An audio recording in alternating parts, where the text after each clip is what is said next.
Hello friends, how are you? I am fine, I hope you also fine. So guys, जो हमारा topic चल रहा है power sharing में हमने सरकार के तीन अंग पढ़े हैं। प्रमुख अंग विधायिका यानी कि संसद, कार्यपालिका और न्यायपालिका। न्यायपालिका, विधायिका और कार्यपालिका हमारा हो चुका है।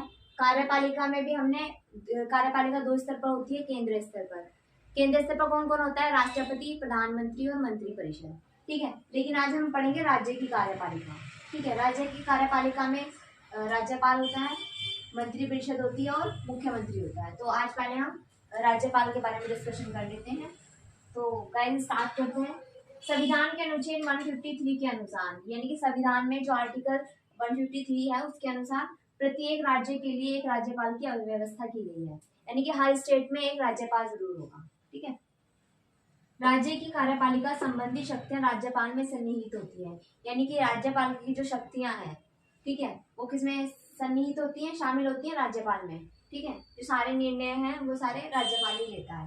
राज्य का राज्यपाल निर्वाचित नहीं होता।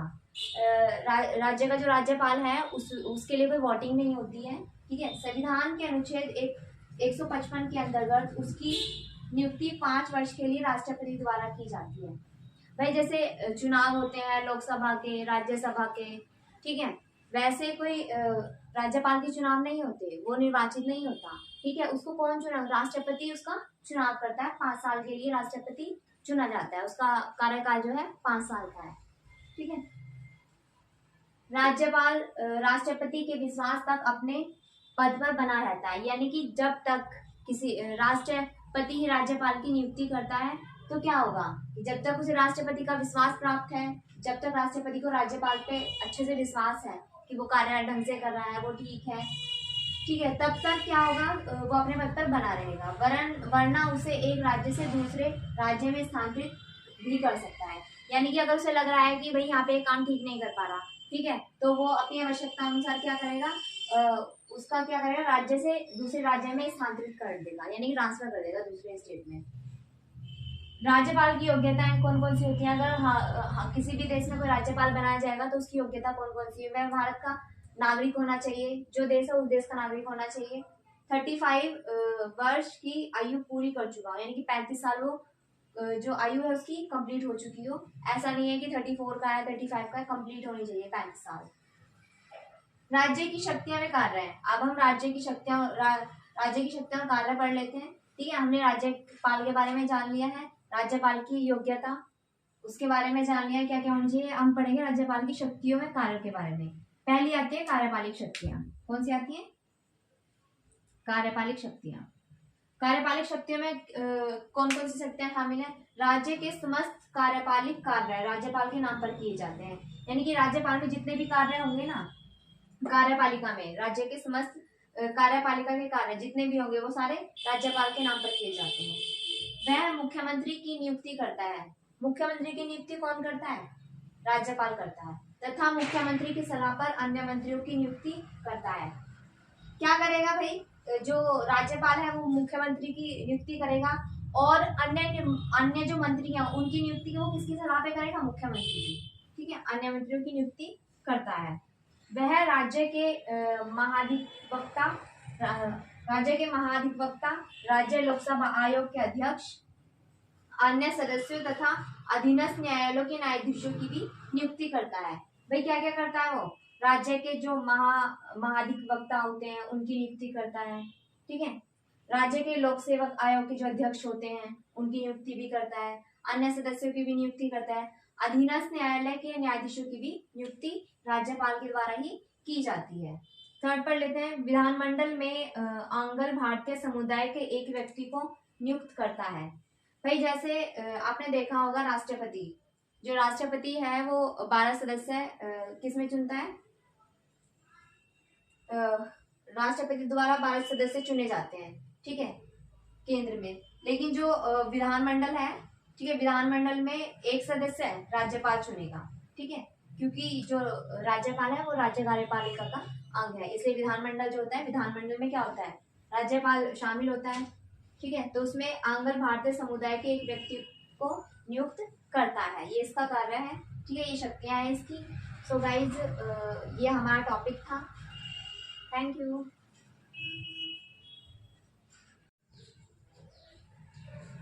Hello friends, how are you? I am fine, I hope you also fine. So guys, हम पढ़ रहे थे राज्य की कार्यपालिका के बारे में। राज्य की कार्यपालिका के बारे में हम राज्यपाल को पढ़ रहे थे। ठीक है, हमने राज्यपाल के बारे में पढ़ लिया था, उसकी उनकी योग्यता के बारे में पढ़ लिया था, और हम विधायक शक्तियों के बारे में पढ़ रहे थे। तो हमने कार्यपालिका संबंधी शक्तियां पढ़ रही थी, और आज हम पढ़ेंगे विधायक शक्ति, यानी कि राज्यपाल की विधायक शक्ति कौन कौन सी होती है। राज्यपाल विधानमंडल का अभिन्न अंग होता है।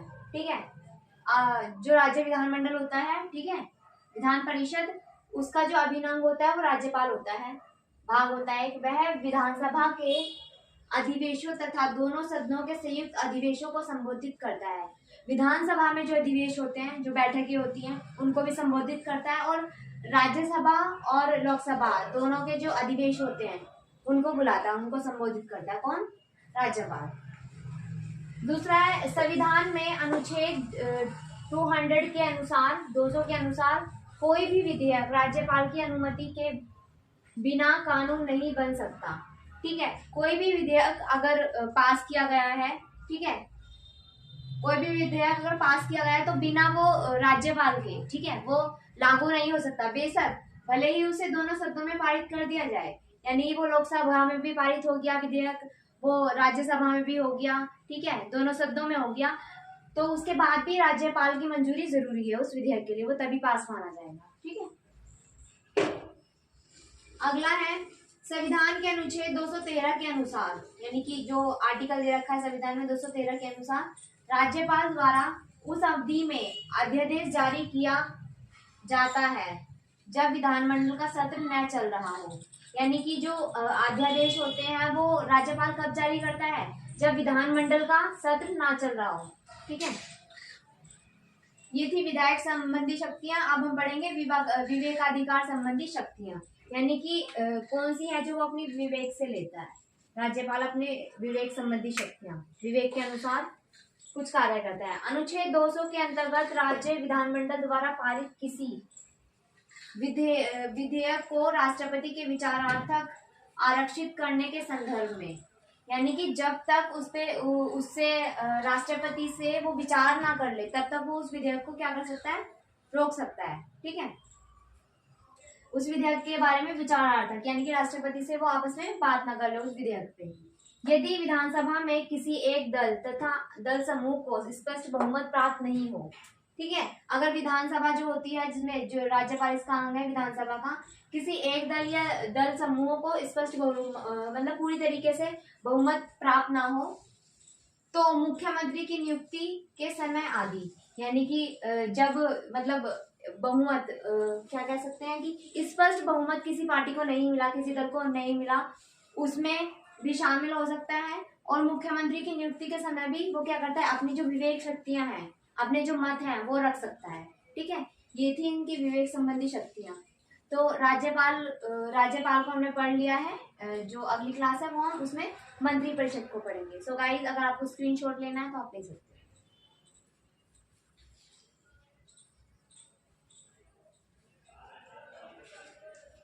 सो गाइज, आज के लिए इतना, नेक्स्ट क्लास में मिलते हैं हम। Thank you.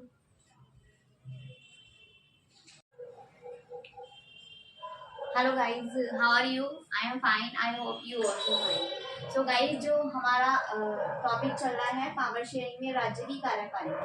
राज्य की कार्यपालिका में हमने राज्यपाल को पढ़ लिया था, आज हम पढ़ेंगे मंत्री परिषद के बारे में। ठीक है, मंत्री परिषद होती है राज्य की मंत्री परिषद। मंत्री परिषद के बारे में थोड़ा सा देख लेते हैं। संविधान के अनुच्छेद 163 के अंतर्गत राज्यपाल को उनके कार्यों में परामर्श व सहायता देने के लिए एक राज्य मंत्री परिषद की व्यवस्था की गई है। भाई, संविधान में जो अनुच्छेद 163 है, ठीक है, उसमें राज्यपाल को उनके कार्यों के लिए सलाह देने के लिए, ठीक है, सलाह देने के लिए, परामर्श देने के लिए और उनकी सहायता के लिए राज्य में मंत्री परिषद की व्यवस्था की गई है। ठीक है, मेन मकसद यही है कि मंत्री परिषद का गठन क्यों किया गया। राज्यपाल की ये उनके राज्यपाल के कार्यों में उनकी मदद करते हैं, ठीक है, और उनको परामर्श भी दे सकते हैं। और राज्य की मंत्री परिषद का प्रधान मुख्यमंत्री होता है। ठीक है भाई, राज्य की मंत्री परिषद का जो प्रधान कौन होता है? मुख्यमंत्री होता है। संविधान के अनुच्छेद 164 का के अंतर्गत राज्यपाल द्वारा सर्वप्रथम मुख्यमंत्री की नियुक्ति की जाती है। ठीक है, मुख्यमंत्री की नियुक्ति की जाती है किसके द्वारा? राज्यपाल के द्वारा। तथा उसके बाद मुख्यमंत्री की सलाह पर अन्य मंत्रियों की नियुक्ति की जाती है। ठीक है भाई, देखिए पहले क्या करता है, जो राज्यपाल है वो मुख्यमंत्री की नियुक्ति करेगा, फिर मुख्यमंत्री की सलाह पर अन्य मंत्रियों की नियुक्ति की जाती है। राज्य मंत्री परिषद में भी मंत्रियों को 3 श्रेणियों में बांटा जाता है। कैबिनेट स्तर के मंत्री होते हैं, राज्य स्तर के मंत्री होते हैं और उप मंत्री होती है। 3 तरह के मंत्री होते हैं। योग्यता क्या होती है इनकी, ये वो जान लेते हैं।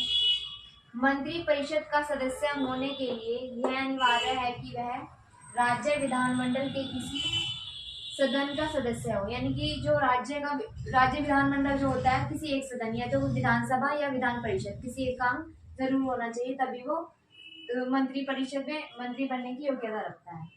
संविधान में ऐसे व्यक्ति को कोई भी मंत्री परिषद में शामिल किया जा सकता है, यानी कि जो मंत्री परिषद में ऐसे व्यक्ति को भी शामिल किया जा सकता है जो विधानमंडल का सदस्य नहीं है। मान लो कि अब मंत्री बनना चाहता है कोई, तो फिर उसके पास क्या चाहिए, योग्यता होनी चाहिए। ठीक है, लेकिन अभी क्या है, दोनों सदनों में से किसी एक सदन का सदस्य हो।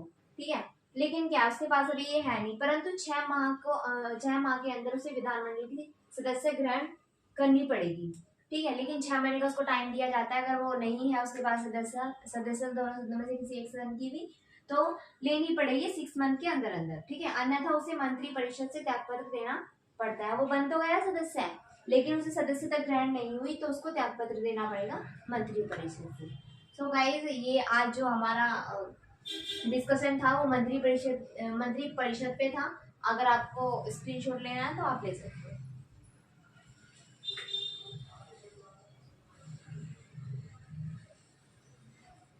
ओके गाइस, थैंक यू आज के लिए।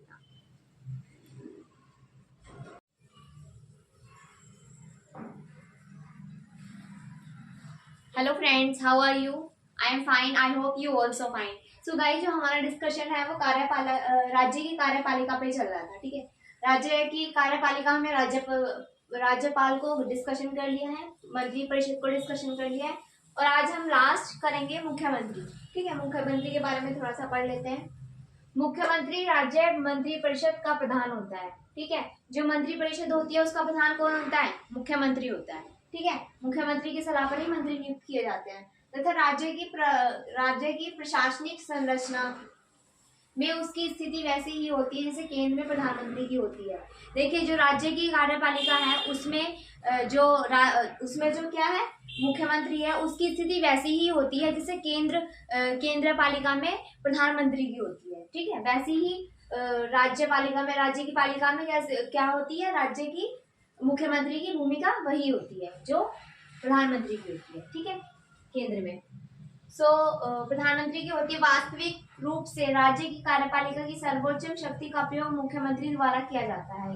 जो राज्य की कार्यपालिका है उनकी जो शक्तियां हैं वो उनकी शक्तियों का ज्यादा से ज्यादा प्रयोग कौन करता है?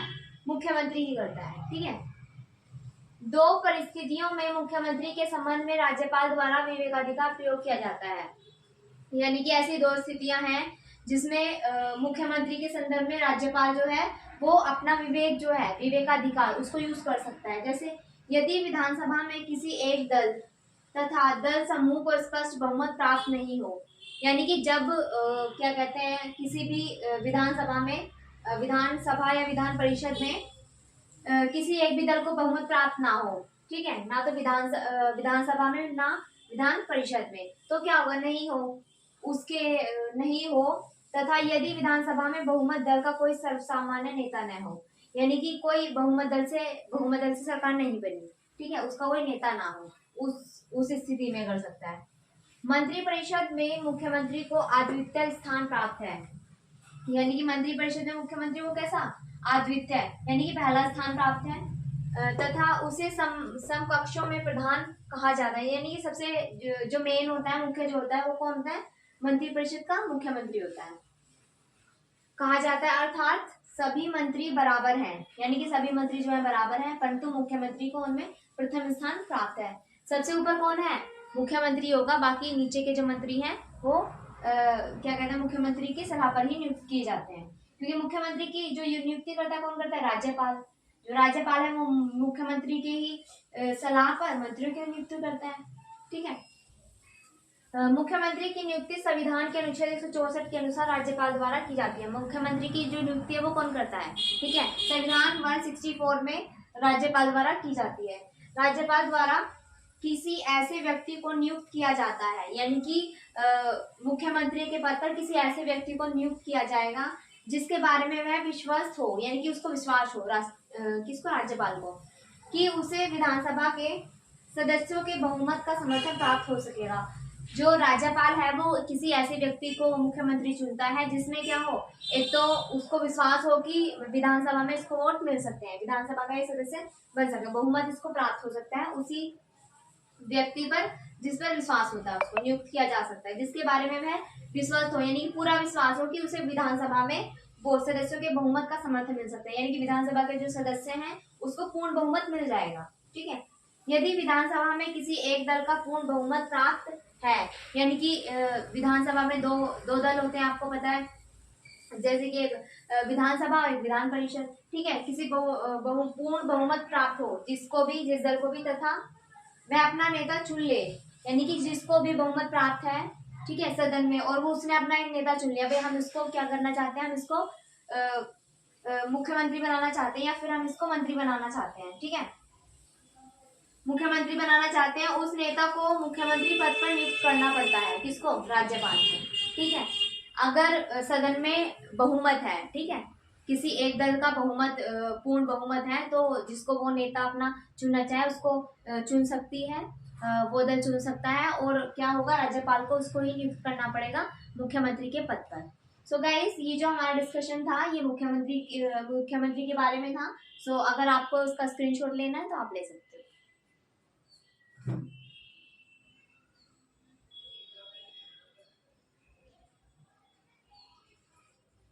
सो गाइज, आज जो राज्य की कार्यपालिका है, आज ये मतलब खत्म हो गया है ये जो टॉपिक है। ओके गाइज, सो हम अपने नेक्स्ट क्लास में मिलते हैं। Thank you.